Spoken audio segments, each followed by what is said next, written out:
পরের স্ত্রীকে স্পর্শ করার সাহস হলো কি করে আপনার? অন্যের স্ত্রীকে টাচ করতে করতে বুঝি অভ্যাস হয়ে গেছে? মানে এসব কি বলছো নীলা? নীলা, আমি তোমার অপু, আমি তোমার ভালোবাসা। ফ্ল্যাশব্যাক। আমার পরিবার তোমাকে মেনে নেবে না নীলা। তোমার আর আমার পজিশন এখন এক নয়। এছাড়া তোমার বয়সও এখন বেশি। তোমার চেয়ে ভালো মেয়ে ডিজার্ভ করি আমি। আশা করি বুঝতে পেরেছো বিষয়টা। তার মানে তুমি আমাকে অস্বীকার করছো? স্বীকার করে অতীতকে, তবে বর্তমান থেকে তুমি আমার প্রাক্তন ছাড়া কিছুই নও। আজ থেকে আমাদের সব সম্পর্ক শেষ। অপুর কথা শুনে বুকের মাঝে ছ্যাদ করে উঠল নীলার। শ্বাসরুদ্ধকর লাগছে ভীষণ। এই মানুষটাই একটা সময় নীলার পিছে পিছে ঘুরত, হাজারবার রিজেক্ট করার পরও লেগে থাকতো আঠার মতো। হ্যাঁ, এটা সত্যি। নীলা অবশেষে বাধ্য হয়ে অপুর কথায় রাজি হয়, তবে সেটা অপুর ভালোবাসা সত্যি ভালোবাসা কিনা যাচাই করার জন্য। আজ শুধুমাত্র তার জন্য এতগুলো বছর অপেক্ষা করেছে নীলা। অপেক্ষায় অপেক্ষায় একটা একটা করে সংখ্যা যুক্ত হয়েছে তার বয়সের কোঠায়। এছাড়াও তার প্রয়োজনে টাকা পয়সা দিয়েও সাহায্য করেছে সে। অপু এখন একটা কোম্পানির ভালো পজিশনে চাকরি পেয়ে নিজের আসল রূপে ফিরে আসে। নীলার চেয়ে ভালো কাউকে খোঁজে অপু। তাহলে এতদিন স্বপ্ন দেখানোর কি দরকার ছিল? তাকে নিয়েই তো মনে মনে সংসার সাজিয়েছিল নীলা। আহা, পুরুষ মানুষ! যখন তার কিছুই ছিল না তখন তাকে পাশে লাগতো, এখন একটু হয়েই তাকে সরিয়ে দিতে বিবেকে বাঁধল না? অপুর দিকে এক দৃষ্টিতে তাকিয়ে কথাগুলো ভাবছে নীলা। এতটা অল্প সময়ে কেউ নিজের রূপ বদলে ফেলতে পারে? অপুকে না দেখলে হয়তো সে এটা বুঝতেই পারতো না। নীলা আর কথা না বাড়িয়ে অপুকে উদ্দেশ্য করে বলল, অতীতকে ভুলো না কখনো। আর মনে রেখো, ভুলে গেলেও কখনো না কখনো অতীত নিজে থেকেই ধরা দিবে। ভালো থেকো। নীলার কথার প্রতি উত্তরে অপু মৃদু কণ্ঠে বলল। তুমিও ভালো থেকো। অপুর কথাটি শুনে তাচ্ছিল্যের হাসি দিল নীলা। জীবনের সব স্বপ্ন শেষ হয়ে যাওয়ার পর নীলাকে ভালো থাকতে বলছে। ভালো কি আদেও থাকতে পারবে সে? নীলার এখন যেই অনুভূতিটা হচ্ছে, সেটা যদি অপু একটুও বুঝতো তাহলে আর এ কথা বলতো না। সব অহংকার ছেড়ে ছুঁড়ে শক্ত করে নিজের বাহুর সাথে চাপটে ধরে বলতো, আমি তোমাকেই ডিজার্ভ করি। কিন্তু অপর ব্যক্তিটি কি আর তা বুঝবে? হয়তো না। নীলা এলোমেলো পায়ে বাড়ি প্রবেশ করল। চোখ দিয়ে কিছু গড়িয়ে পড়তে চাইছে, কিন্তু জনসম্মুখে বলে সীমা অতিক্রম করেনি এখনো। ঘরে প্রবেশ করেই দরজা লাগিয়ে দিল সে। যত জমানো পানি ছিল সব টুপটুপ করে ঝরে ভিজিয়ে দিল নীলার গায়ের পোশাক। সময় গড়িয়ে কখন রাত হয়েছে জানে না সে। দীর্ঘ সময় কান্নার ফলে চোখ লেগে গিয়েছিল নীলার। চোখ লেগে যেতেই নীলা পাড়ি জমিয়েছিল ঘুমের টাচে। চোখ দুটো ব্যস্ত মেকি স্বপ্ন বুনে। কি সুন্দর সেই স্বপ্ন! নীলা নীল শাড়ি পরে নরম ঘাসের উপর দিয়ে হেঁটে চলেছে। পাশে প্রবাহিত নদী বেয়ে মৃদু হাওয়ায় উঠছে তার আঁচল। হাত ভর্তি রেশমি চুড়ি নিজেদের আন্দোলনে রিনরিনে আওয়াজ তুলছে বারংবার। খোলা চুলের ঢেউয়ে নিজের কাছেই নিজেকে অসম্ভব সুন্দরী লাগছে নীলার। মানুষ বাস্তবে কোনো মাধ্যম ছাড়া নিজের চেহারা দেখতে না পেলেও স্বপ্নে ঠিকই দেখতে পায়। ব্যাপারটা বেশ অদ্ভুত। এই অদ্ভুত সময়টাকে মোহনীয় করতে নীলা বলে উঠল, যে রেশমি চুড়ির রিনরিনে আওয়াজ তুলে ব্যাকুল করেছে আমায়, সে কি শুনতে পাচ্ছে না আমার হৃদস্পন্দনের অস্বাভাবিকতা? কে গো তুমি? সে যে তোমারই শুভ্র নীলাম্বরী, যার সকল দুঃখ মুছে দেওয়ার একান্ত অধিকার তোমার। নীলা ঘুম ভেঙে গেল স্বপ্নটা দেখে।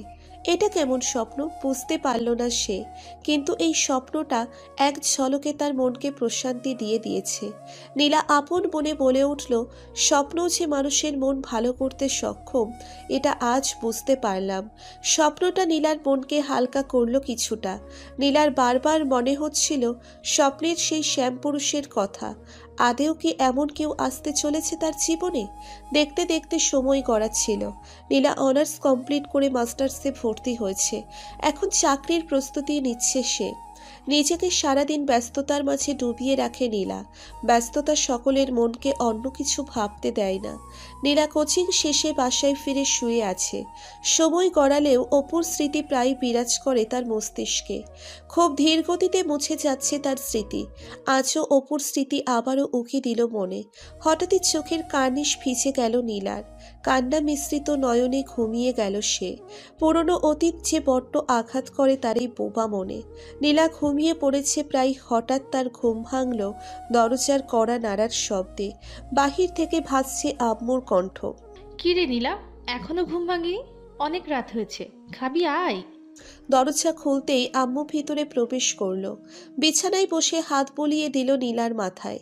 সাধারণত আম্মু কিছু বলার আগে এমন করে। বিষয়টা বুঝতে পেরে হাসল নীলা। নীলা তার আম্মুকে জড়িয়ে ধরে বলল, কিছু কি বলবে?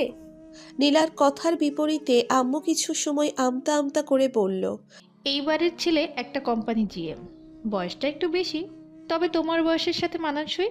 তুমি চাইলেই ওরা আগামী শুক্রবারে দেখতে আসবে। নীলা এবার আর অমত করল না। যার জন্য এত বিয়ে ভেঙেছে সে, যার জন্য বয়সটাকে লাগাম টানতে পারেনি সে, আজ সেই তো তার জীবনে নেই। তাহলে আর কার জন্য অপেক্ষা করবে? নীলা ভাবল এখন তার মুভ অন করা দরকার। মিনমিন করে নীলা বলল, তোমরা যা ভালো মনে করো তাই করো, আমার কোনো আপত্তি নেই। নীলার কথাই তার মা আশ্বস্ত হলেন। নীলার মায়ের ভয় ছিল যে তার মেয়ে সব সময়ের মতো আবার তাকে রিজেক্ট না করে।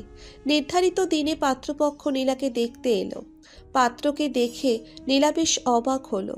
নীলা তার ফুপু বরের দিকে তাকিয়ে ভাবছে, এ তো সেই স্বপ্নের পুরুষ যাকে আবছাভাবে দেখেছিলাম আমি। নীলার বারবার মনে হচ্ছিল এটাই তার জন্য আল্লাহর নির্ধারিত জীবন সঙ্গী। চেহারায় আহামরি সৌন্দর্য না থাকলেও নীলার ভীষণ পছন্দ হলো ছেলেটাকে। কিন্তু তাদের পছন্দ হবে তো নীলাকে? কিন্তু সবাইকে অবাক করে দিয়ে তাদেরও নীলাকে পছন্দ হলো এবং নীলার সাথে সেই ছেলের বিয়ের দিন ফাইনাল করা হলো। 3 মাস পর বিয়ে। দেখতে দেখতে 3টি মাস কেটে যায়। এই 3 মাস নীলার সাথে তার হবু বরের নিয়মিত যোগাযোগ ছিল। হবু বরের সাথে অনেকটা প্রিয় হয়ে গেল নীলা। ছেলেটা বারবার নীলার ভালো লাগা মন্দ লাগা সব বিষয়ে জানতে চাইতো। হুটহাট পছন্দের কিছু উপহার দিয়ে অবাক করে দিত নীলাকে। নীলার আগে ঘন ঘন তার প্রাক্তনকে মনে পড়লেও এখন অনেকটাই ভুলে গিয়েছে তাকে। অনেকটা বলতে এখন আর তাকে মনে পড়ে না। এই নতুন মানুষটা থাকে একটিবারের জন্যেও অতীতকে মনে করতে দেয়নি। তবে নীলার মাঝে মাঝে অপুকে মনে পড়লেই কল করত নাহিদকে। নাহিদ হলো নীলার হবু বর। তবে নাহিদ জানত নীলার অতীত। সব জেনেও উজাড় করে ভালোবাসা দিয়েছে সে, যা নীলাকে আরো বেশি মুগ্ধ করলো। বিভিন্ন কথা বলে নীলাকে সান্ত্বনা দিয়েছে নাহিদ। আবার প্রয়োজনে নীলার মন ভালো করতে নানা রকম মজার কাহিনী শুনিয়ে হাসিয়েছে। সবশেষে আর মন খারাপ রাখতেই দেয়নি সে। সত্যি জীবনের এমন একটা মানুষের খুব প্রয়োজন ছিল, যে সব সময় তাকে আগলে রাখবে, ভালো খারাপ সব ভালো করে দেবার মতো ক্ষমতা রাখবে। এভাবেই কাটছিল তাদের দিন। দেখতে দেখতে 3টে মাস পার হয়ে গেল। আজ নীলার বিয়ে। চারিদিকে কত আয়োজন, কাজিন গ্রুপের মাতামাতিতে মুখরিত চারিপাশ। নীলা নিজেকে ভাসিয়ে দিয়েছে আনন্দের ঢেউয়ে। সবকিছুই ভালো লাগছে ভীষণ। আর লাগবে নাই বা কেন? নাহিদকে যে নীলা মনে মনে বেশ পছন্দ করে। নির্দিষ্ট সময় নাহিদ চলে এলো। নীলা নাহিদের দিকে তাকিয়ে বুঝল সেও বেশ প্রফুল্ল। সবার আড়ালে চোখ টিপ দিল সে। লজ্জা পেয়ে গেল নীলা। লোকটা আসলেই ভীষণ দুষ্টু। আপন মনে কথাটা বলল নীলা। লেহেঙ্গা পরে বধূ বেশে বসে আছে কমিউনিটি সেন্টারে। অনেক লোকজন ঘিরে রেখেছে তাদের। রেজিস্ট্রি খাতায় নাহিদের সাইন করা শেষ। সেটি এগিয়ে দেওয়া হয়েছে নীলার দিকে। নীলা যখনই সাইন করতে যাবে তখন হঠাৎ করে কেউ একজন দৌড়ে এগিয়ে চলে আসে নীলার দিকে। নীলা চোখ তুলে তাকিয়ে দেখে তার প্রাক্তন অপু। ঘামে ভিজে গিয়েছে সে, চেহারায় ব্যাকুলতা বিরাজমান। নীলা তাই চুলের দিকে তাকিয়ে আপন মনে বলছে, এখন কি বাই এনি চান্স সে আবার আমাকে দাবি করতে এসেছে? দাবি করলেও আমি তার হব না। যে মানুষটা পজিশনের জন্য আমাকে রিজেক্ট করতে পারে তার সাথে আমার কোনো সম্পর্ক আমিও রাখতে চাই না। কথাটা ভাবা শেষ করতেই নীলা তড়িঘড়ি করে সাইন করে দিল রেজিস্ট্রি খাতায়। মুখে ফুটিয়ে তুলল সে প্রশান্তির রেখা। অপুর আর কোনো জায়গা নেই তার জীবনে। ও চাইলেও আর পাবে না তাকে। নীলা রেজিস্ট্রি খাতায় সাইন করতেই তাইসুলের চোখ বেয়ে নোনা জলের ফোঁটা গড়িয়ে পড়ল। সত্যি বলতে তাইসুল হয়তো তার ভুলটা বুঝতে পেরেছে, তাই সে পাগলের মতো ছুটে এখানে এসেছে ক্ষমা চাইতে। কিন্তু সে যে অপরাধ করেছে তার কি আদৌ কোনো ক্ষমা হয়? আমার জন্য অপেক্ষা করো, এই কথা বলে যার বয়সটা সে বাড়িয়ে বাড়িয়ে এই পর্যায়ে নিয়ে এসেছে তাকে সে এই বয়সের কারণে ত্যাগ করেছে। নিজেকে প্রতিষ্ঠিত করার পর ভুলে গেছে তার এই সফলতার পেছনে কারোর অবদান ছিল।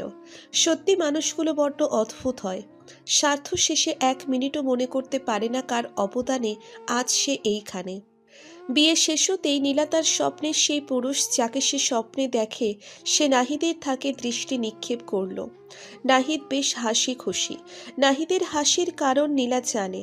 দীর্ঘ 3টি মাসের অপেক্ষার পর সে তার প্রিয়জনকে কাছে পেয়েছে, নিজের করে নিতে পেরেছে। এর থেকে বড় খুশির আর কী বা হতে পারে। নীলা নাহিদের হাত ধরে কমিউনিটি সেন্টার থেকে চলে যেতে লাগলো। নাহিদ নীলাকে নিয়ে একটু এগোতেই হঠাৎ করে নাহিদ থেকে গেল। নাহিদ থেমে যেতেই নীলা একটু অবাক হলো। নীলা অবাক ও প্রশ্নসূচক দৃষ্টিতে তাকালো নাহিদের দিকে। নাহিদ মুচকি হেসে বলল, নীলা, তুমি একটু অপেক্ষা করো, আমি 1 মিনিট আসছি। আমার ফাইলটা ওখানে রেখে এসেছি। তাড়াতাড়ি এসো। নাহিদ নীলার দিকে মুচকি হেসে দিয়ে দৌড়ে ফাইল নিতে চলে যায়। নীলা নাহিদের চলে যাওয়ার দিকে তাকিয়ে আছে। হঠাৎ করে নীলার হাত ধরে কেউ একজন হ্যাচকা টান দিয়ে নীলাকে কিছুটা আড়ালে নিয়ে যায়। নীলা বেশ অবাক ও ভয় পেয়ে যায়। আড়ালে আসতেই নীলা দেখল এটা আর কেউ না বরং অপু। নীলা অপুকে দেখে কোনো প্রতিক্রিয়া দেখালো না। নীলা শান্ত গলায় অপুকে উদ্দেশ্য করে বলল, এমন ব্যবহারের কারণ কি? কারণ কি মানে? এসব কি? আমার জন্য এতটা বছর অপেক্ষা করতে পারলে আর কয়েকটা মিনিট অপেক্ষা করতে পারলে না? নীলা অপুর চোখের দিকে তাকিয়ে দেখল অপুর চোখ জোড়া রক্তবর্ণ ধারণ করে আছে। চোখের পাতাও কিঞ্চিত ভেজা, হয়তো কান্না করেছে সে। নীলা বাঁকা হেসে অপুকে উদ্দেশ্য করে বলল, আপনি কে? আমি কি আপনাকে এর আগে কখনো দেখেছি? নীলার কথাই অপু একটু রেগে যায়। অপু নীলাকে উদ্দেশ্য করে কর্কশ গলায় বলল, মজা করছো আমার সাথে? Please Nila, stop it. আমি জানি আমি যেই ভুল করেছি তার ক্ষমা হয় না, তবু আমি সেই ভুলটাকে শুধরে নিতে চাই। নীলা, আমায় ক্ষমা করে দাও। আমার সাথে চলো, আমি তোমায় বিয়ে করব, প্লিজ। অপু কথাটা শেষ করতেই নীলার হাত ধরে নীলাকে নিয়ে যেতে লাগলো। নীলা এক ঝটকায় নিজের হাত অপুর হাত থেকে ছাড়িয়ে নিল। অপু প্রশ্নসূচক দৃষ্টিতে তাকালো নীলার দিকে। নীলা একটা রহস্যময় হাসি দিয়ে বলল, পরের স্ত্রীকে স্পর্শ করার সাহস হলো কি করে আপনার? অন্যের স্ত্রীকে টাচ করতে করতে বুঝি অভ্যাস হয়ে গেছে? মানে এসব কি বলছো নীলা? নীলা, আমি তোমার অপু, আমি তোমার ভালোবাসা। Shut up! একদম চুপ হয়ে যান মিস্টার। আপনি আমার কেউ না। আমার ভালোবাসার মানুষ হলো নাহিদ, যে নাহিদ আমার খুশির জন্য নিজেকে বিলিয়ে দিতে পারে। আমার ভালোবাসার মানুষ হলো ওই নাহিদ, যে নাহিদ আমাকে হাসানোর জন্য নিজেকে জোকারের মতো আমার সামনে প্রেজেন্ট করে। আমার প্রিয়জন হলো সেই নাহিদ, যে আমি তখন ভেঙে পড়েছিলাম তখন আমায় সামলেছে। নাহিদ এমন একজন মানুষ যে আমায় বিয়ে করার অজুহাত হিসেবে আমার বয়স দেখেনি। বয়স! নীলা কথা শেষ করতেই অপু নীলার হাতে আবার ধরে এবং বলে, প্লিজ নীলা, এমন করো না। আমি আমার ভুল বুঝতে পেরেছি। আজ আমার কাছে কিছু নেই তুমি ছাড়া। প্লিজ আমায় ফিরিয়ে দিও না। অপু কথাটা শেষ করতেই নীলা অপুর গালে সজোরে একটা থাপ্পড় বসিয়ে দিল। আজ তোমার কাছে কিছু নেই, তাই আবার আমার কথা মনে পড়েছে। স্বার্থপরের কিছু লিমিট থাকে, কিন্তু আজ আপনি এখানে এসে সব লিমিট ক্রস করেছেন। আপনার মতো একটা নর্দমার কিটকে আমি কখনো নিজের বিশেষ দিন মনে করিনি। হ্যাঁ, এটা সত্যি, আমি একটা সময় আপনাকে পছন্দ করতাম। আপনার জন্য নিজের লাইফের মোস্ট ইম্পর্ট্যান্ট সময় নষ্ট করেছি, আর তার মাসুল আমি দিয়েছি।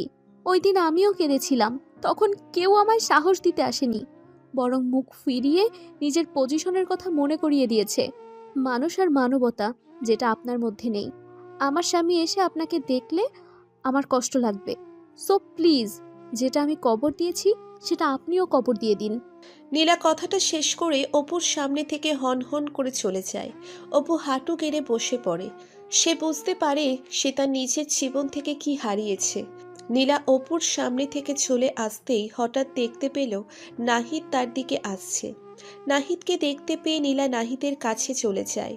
কি গো, তোমার মুখটা গম্ভীর কেন? এত সময় লাগে কেন? আমি কতক্ষণ অপেক্ষা করেছি জানো? সরি গো, চলো এখনই বাড়ি যাব। চলো। নাহিদ নীলার হাতে নিজের হাত রেখে কমিউনিটি সেন্টার থেকে বেরিয়ে যায়। নীলা নাহিদের হাতের দিকে তাকিয়ে মুচকি হাসি দিল।